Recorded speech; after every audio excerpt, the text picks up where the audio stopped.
Welcome back to the Becoming Mind Strong podcast. Today, we are talking about the three biggest mistakes that I see women make when it comes to weight loss and menopause. And I want to be abundantly clear up front before I dive in. This is not your fault. And I harp on that statement because, whenever you hear things like, the three biggest mistakes that people make in X, Y, and Z, it's very easy to take that as shaming, blaming, or putting guilt on. And you've heard me say this a lot this season, and it's something I will preach from the rooftops. Nobody taught us this stuff, right? If in our 30s people were teaching us how to take care of our metabolisms, how to keep them healthy for life, then yeah, maybe we could get to this stage of life and be like, oh, you know what? I didn't really follow the rules. I take the blame here. But nobody has ever taught us this stuff. So we have gone from to various degrees for a lot of us. We've gone a lifetime of knowing what works for our body, knowing what doesn't work for our body, right? Some of us haven't. Some of us have struggled with this our whole life, and we're just learning this information now. And many of us have had results in the past, and suddenly that stuff isn't working anymore. So when I come along and say, hey, after working with over 3,000 menopausal women, here are the three biggest mistakes that I see women make, in no way, shape, or form is that intended to shame, blanket guilt. This is me saying to you, hey, nobody taught us this stuff before. There was no way for you to know this, right? It's like a child who has those parents who just ground them no matter what happens. Well, if they were never taught what's right or wrong, how do they know, right? That's the beauty of gentle parenting, of seeing everything as learning lessons. This is a learning lesson. This is not, why are you doing this? This is incorrect. Again, we don't know any better. We have a lifetime, many of us, of proof that these things have worked in the past. So logic would say, of course, I should keep doing them. So today we're going to dive into the three biggest mistakes that I see women make when it comes to weight loss in menopause, and most importantly, how to avoid it. Check it out. The number one biggest mistake that I see menopausal women make when it comes to weight loss, if you've been paying attention, is probably of zero surprise, and that's continuing to cut calories. And I'm going to try not to go too deep down a rabbit hole on this because if you've listened to the other episodes in the season so far, you've heard me say it again and again.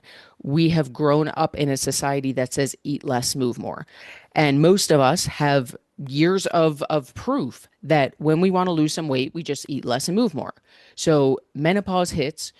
Not everyone, but a lot of people are already eating decently low calorie, right? The textbook definition is under 1,600 calories a day. I tend to see trends that are a lot higher than that. I've seen women as low as 17, 1,800 calories a day need metabolism healing. So they come to us already eating low calorie, or they haven't come to us yet. They're in their their pre-ignite journey. And what do? Well, my body's not losing weight. I should probably cut some calories. So we cut some calories.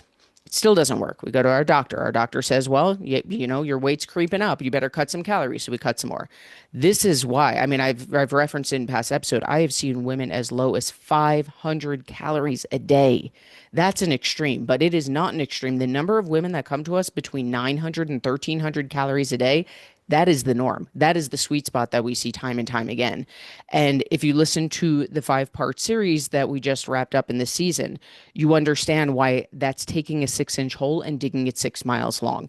If you're already eating low calorie and you're not losing weight, you're making the problem worse by continuing to cut calories. And again, I don't say that to blame. I don't say that to fearmonger.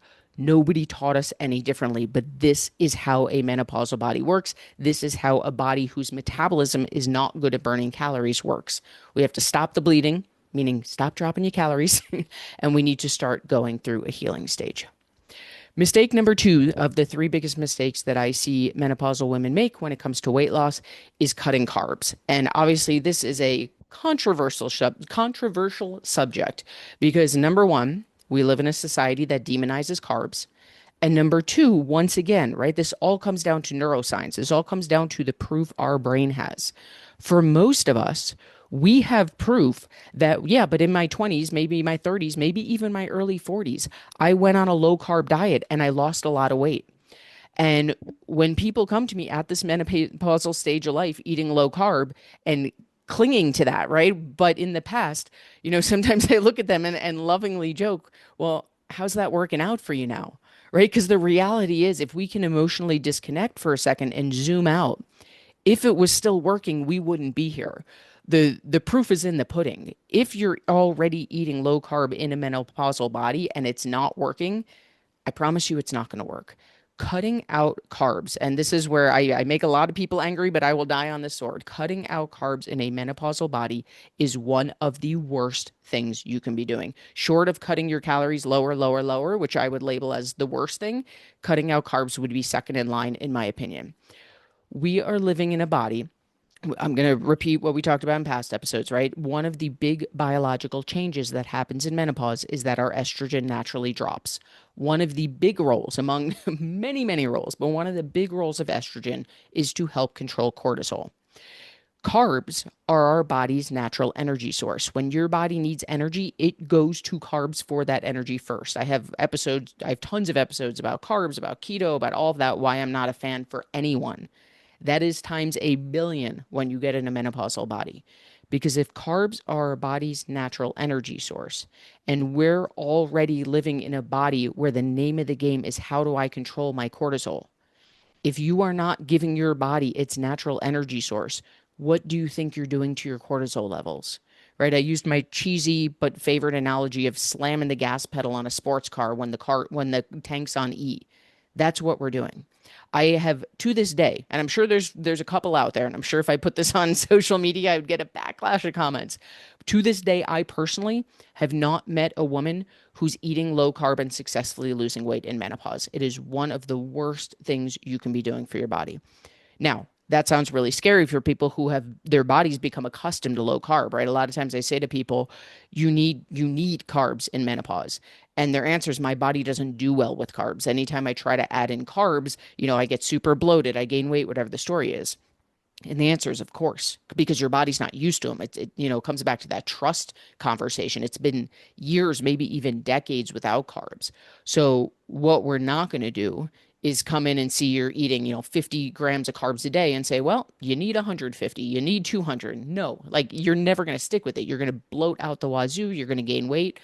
Just like everything we do, we need to meet your body where it is, and we only need to baby step our way up as your body tells us it's ready for more.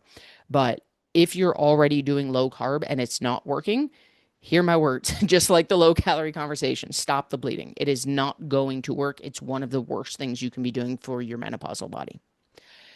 Mistake number three that I see most when it comes to weight loss in menopause is increasing exercise. And this very much goes hand in hand with that cutting calories conversation, right? The theme of social media feeds for a lot of us is eat less, move more. Those two things go hand in hand. And again, I know I'm beating a dead horse here, but the challenge for us is not only that everyone's telling us this. It's not that it's only because it's all over our social media feed or only because even our doctor is telling us. It is everywhere that we are being told eat less, move more. So not only do we cut calories down to 1200, 1900 calories, but we ramp up exercise, right? We start doing cardio out the wazoo. We start going to these HIIT workouts, these boot camps, whatever the case may be. And I will forever, this season is a lot of me repeating myself, come back to the sports car on E. If you're already under fueling your body, if you're already not giving it the calories it needs just to get through a day, just to wake up and brush your teeth and maybe take the dog for a walk, right? Forget about exercise. If you're eating 900 calories a day, I'll go back to the bigger picture conversation we had. Your body doesn't trust you. It does not trust that it has what it needs to get through the basic tasks of a day, and it's not going to release the weight. Now, if we start pushing it to go to a 45-minute high intensity cardio class on top of that, holy cow. Number one, talk about trust being out the window. And number two, your cortisol levels are sky high. And it is very difficult. I'm trying very hard not to use the word impossible, but it is very difficult to lose weight in a menopausal body where your cortisol levels are that high. It doesn't mean don't exercise, right? I did an episode earlier this season where I talked about exercise specifically in menopause. Exercise is fantastic for you. But if your game plan right now is just to continue to cut calories and just continue to ramp up exercise to get this weight off, I'm telling you right now, I'm going to save you a lot of heartache. I'm going to save you a lot of bleeding. I'm going to save you a lot of digging the hole deeper. If it's not working, it's not going to work. We have to stop the bleeding. We have to go the opposite way. Again, I'm not saying to stop exercising. Keep exercising, but we have to get your nutrition in check to support that. The number of women who come, I mean, the number of women is the understatement of the year. The vast majority of women who come to us, and on the other side, I mean, this is nearly all. This is 99.98% of women we work with who are like, I cannot fathom that I'm eating this much more food and how good I feel in my body. And the answer is, of course you are, right? You put gas in the tank of your car, it's going to run the way that this fancy sports car is meant to. But when your body is fighting against itself, of course you're feeling like garbage. Of course you can't sleep. Of course your energy's shot. Of course the weight isn't coming off. All of this comes down to nutrition. When you start fueling your body the way it's meant to be fueled in your menopausal body, holy cow, you will be a different person. And that is not hyperbole. So, with all of that said, again, I preface this and I'm going to repeat it here. This isn't our fault. Nobody taught us this. It's not like someone taught us these rules in our 30s and then, we hit menopause and we're like, well, I know better. I'm just going to do differently. Nobody taught us this stuff. So, of course, it makes complete sense why we keep cutting calories. It makes complete sense why we keep cutting carbs. It makes complete sense why we amp up exercise when nothing else is working. But in this new body that we're in now, in biologically, it is not the same body. Doing the stuff that used to work, if it is not working for you, it is not going to magically wake up and a switch is flicked and it's working now. Every day that we continue making these three big mistakes, I don't say this to fearmonger, I say it because it's biology, that hole is getting deeper and deeper. Can we climb out of it? Absolutely. But let's think about this logically. If you come to us eating 1,400 calories a day, doing a moderate amount of exercise, cool. Your healing stage, if you didn't listen to the episode on healing stage, go back and listen to it. It's not going to take as long. Your path is going to be a lot smoother. But if you've put your head down and said, no, I can figure this out myself, I'm just going to keep cutting exercise or cutting carbs and cutting calories and amping up exercise, and you go another year, another 2 years doing this. And by the time you come to us, you're eating 900 calories a day, doing high intense cardio 5, 6 days a week. Can we fix it? Sure. But we just doubled, tripled the amount of time that that healing stage is going to take. And again, I don't say that to fearmonger. This is human biology. And I've seen the stats of every single one of the 3,000 plus women that have come through us. The sooner we can nip this in the bud, the sooner we can get you into a healing stage, the sooner those old rules of eat less, move more will absolutely go back to working. And you will have a metabolism that is on absolute fire.